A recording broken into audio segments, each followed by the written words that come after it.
moi je fais les choses par amusement, donc c'est juste des opportunités qui se présentent à moi, après je les saisis ou pas, mais il n'y a pas de calcul de ma part. On a la chance de faire un métier dans lequel on s'amuse.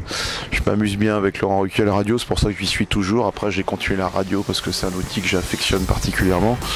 Le reste j'ai mis un peu de côté. Moi ma passion c'est avant tout d'essayer en tout cas d'amuser les gens, que ce soit à travers les films ou les spectacles. Et puis la radio qui est vraiment une partie de plaisir pour moi. Ce qui est formateur, c'est la galère en fait. C'est surtout les années de café-théâtre que j'ai pu faire avec des salles vides, qui ont duré un certain temps, dans un petit café-théâtre à Paris qui s'appelle Les Blancs Manteaux, qui est dans le triangle des trois cafés-théâtres connus de la grande époque, du Café de la Gare, le Point Virgule, etc., où ont commencé les Coluche, les Renault et j'en passe. Et c'est vrai que c'est cette période-là où tu apprends le plus, parce que tu joues devant des salles vides et qu'il faut te défoncer tous les soirs. Je dis pas que je me défonce plus sur scène le soir, mais en tout cas, cette période-là, en tout cas, les gens ne te connaissent pas, ils te découvrent, et c'est là où tu apprends. Alors tu prends des casseroles, tu prends des bides, mais tu apprends beaucoup. Et c'est ça l'essentiel, c'est parce que le spectateur a souvent tendance à voir la partie, je dirais, émergée de la carrière, et puis il y a toute la partie immergée, celle qu'on voit pas forcément, qui est toutes ces années de formation à travers la galère. Quand je dis galère, c'est pas pour faire les misérables, hein, évidemment, c'est aussi des moments où on rigole beaucoup, il y a plein de festivals, mais c'est les moments voilà, où tu apprends, c'est l'école de l'humour. Voilà. En fait, je ne sais pas diversifier mes activités, il y a un socle commun à tout ce que je peux faire, que ce soit via les pièces de théâtre que j'ai coécrites, via les films que j'ai pu écrire ou les spectacles, c'est justement l'écriture. Je suis quelqu'un qui rêvait d'écrire des bouquins, ça s'est jamais fait, et puis finalement j'ai mis mon plaisir de l'écriture au service du comique, via certains spectacles, via certains films, mais il n'y a pas quelque chose que je préfère faire, j'estime que c'est la même chose, c'est l'envie de raconter des histoires aux gens, de les divertir tout simplement, et parfois quand c'est possible de les faire rêver. Ouais, moi je suis un accro à la tournée, j'aime beaucoup ce côté. C'est ce dont on rêvait quand on était jeune. Il y a toujours le fantasme de la tournée, partir dans un bus avec des potes et puis rentrer à la maison des semaines plus tard. Alors là, je rentre à la maison tous les dimanches, mais j'adore ça. Alors c'est vrai que jusqu'ici j'étais pas papa, je le suis bientôt, donc ça va peut-être changer. Il y a peut-être une envie de revoir son enfant de temps en temps quand même. Mais ouais, je suis un accro à la tournée, puis j'aime bien ce fait de changer de ville tous les soirs, découvrir un nouveau public, une nouvelle ambiance. Je trouve que c'est des moments uniques et quand on peut les vivre, il ne faut pas passer à côté. Je ne me fixe pas de limite et puis il n'y a pas une volonté non plus d'aller plus loin. Il y a une volonté juste de ne pas me travestir. Je suis tout à fait naturel sur scène. Je fais pas exprès d'avoir un humour un peu cinglant de temps en temps, c'est ce que j'aime. Et moi j'aime que mes salles soient une ambiance comme on est entre potes, c'est-à-dire naturelle. Je ne triche pas, je ne me travestis pas. J'aime rire de tout dans la vie, donc je le fais aussi sur scène, c'est aussi simple que ça. Et je crois aussi en l'intelligence et en la perspicacité du public. C'est-à-dire que quand quelque chose est maladroit ou malveillant, le public ne rit pas. Et donc on l'enlève, on recommence, etc. Mais il faut faire confiance au public. Et moi, c'est lui qui est mon seul censeur et c'est lui qui rythme mes spectacles. C'est l'horreur du public, c'est le plus important pour moi. Quel sera le titre du troisième spectacle? Je sais pas encore. Ce sera peut-être... J'ai choisi cette sémantique judiciaire, alors on me demande souvent finalement accusé de quoi, peut-être d'oser, vous savez qu'il y a de plus en plus d'humoristes aujourd'hui, il y a une inflation du comique, donc il faut réussir à être différent, c'est important, à se démarquer, c'est le mot que je cherchais, et pour se démarquer je crois que la seule solution c'est oser, c'est parfois aller sur des sujets qui semblent impossibles en termes d'humour, et puis le faire, se dire allez on va relever les défis, et on va faire rire avec tout, ça c'est oser. Donc j'essaie de le faire à ma façon tous les soirs sur scène. Oh oui, il y a une mission à remplir quand des gens payent une place 30 €. Notre mission c'est de les faire rire. L'humoriste, il y a plein de types de comiques d'humoristes, donc on n'a pas une mission en particulier si ce n'est celle de divertir. Et moi c'est ma première mission. Après moi j'aime m'attaquer à des sujets parfois comme vous dites polémiques ou tendancieux, parce que j'aime bien titiller là où ça fait mal. C'est mon style à moi. Après il y a plein de styles différents. Il y a des gens qui aiment celui-ci, il y a des gens qui aiment d'autres styles. Moi je vais pas volontairement vers les sujets polémiques, mais j'aime tirer la substance comique des sujets les plus difficiles. Je suis pas un grand consommateur de comédie comique ou de divertissement en général.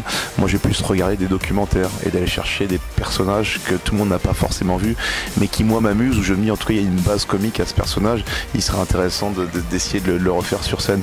Voilà, c'est un peu ce qui m'anime, c'est me donner des challenges, mais c'est aussi trouver le comique là où tout le monde ne l'a pas forcément vu. Bah pour le coup, le deuxième je l'avais écrit tout seul, le premier j'avais commencé aussi à l'écrire, Thomas est intervenu ensuite. C'est des scénarios qui naissent d'un imaginaire, hein, tout simplement. C'est tous les matins on se lève et puis on pense à des histoires, et puis il y en a certaines qui aboutissent, d'autres non. C'est beaucoup de patience, c'est vraiment trouver le bon sujet avec une forme et un fond. Donc c'est se poser la question au bout d'un moment, est-ce que c'est un sujet aussi intéressant que ça? Est-ce qu'il y a vraiment des choses à dire là-dessus? Et puis si on a le fond et la forme, on se lance. C'est ce qui s'est passé avec Casse Départ et puis avec le suivant. Là en ce moment j'ai pas forcément d'idée, donc je cherche tous les matins, je me dis quel bon sujet, quel bon axe, et puis j'espère qu'on finira par le trouver. Non, je pense qu'il y a de plus en plus de spectacles standardisés, lissés, tout simplement parce que je crois que le comique n'échappe pas à l'époque dans laquelle il vit. On vit dans une époque qui est faite de marketing, qui est faite de lissage pour nous pousser à plus consommer, à nous standardiser. Et bien je crois que c'est la même chose chez les comiques qui se ressemblent de plus en plus. C'est pour ça que je vous disais que pour se démarquer, il faut oser, et il faut être soi-même et pas se travestir et pas ressembler à ce qui nous semble être le mieux pour être en dehors des polémiques ou en dehors de ceci, cela. C'est rester soi-même. Et pareil, moi j'ai jamais souhaité être comique, je le suis devenu par hasard.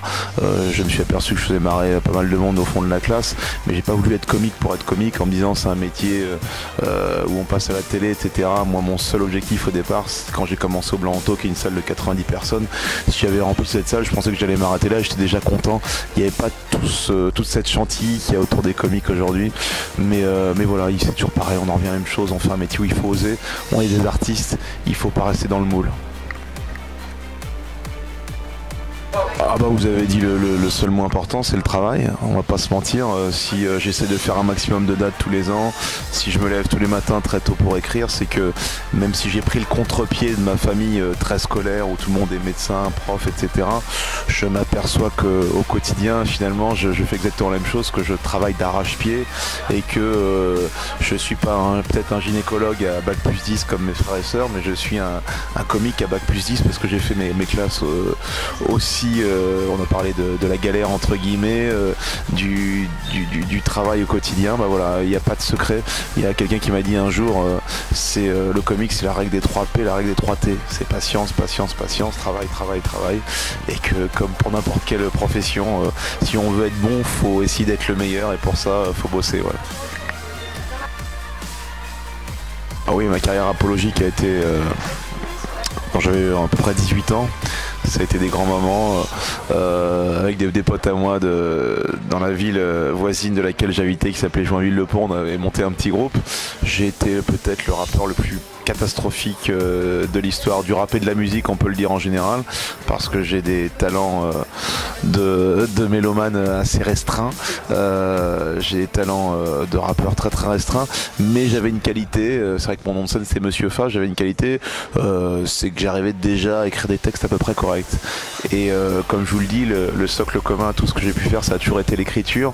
Et quand je me suis dit bon, j'arrive pas à me caler sur le rythme, mais mes textes font mouche et surtout amusent mes potes, c'est là où finalement je me suis dit bah la scène c'est peut-être ce qui me correspond le mieux, la scène comique en tout cas, et on va continuer dans cette direction là.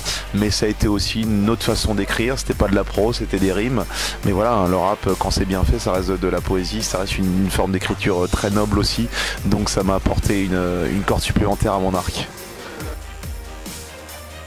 Ouais, j'appréhende parce que là pour le coup on peut pas se préparer à l'avance, un spectacle on répète, on travaille, etc. Je crois que là il faut laisser l'instinct parler, et quand on est un gros bosseur on a souvent tendance à réprimer ce côté là, à dire on va tout compenser par le travail, par la rigueur, etc. Non, pour un enfant il va falloir juste laisser l'amour parler, et c'est pas l'amour qu'on connaît sur scène le soir, je crois que c'est des choses qui sont complètement différentes, mais je crois que la nature est suffisamment bien faite pour que je me ressorte à peu près correctement comme tout le monde. Merci, merci à vous.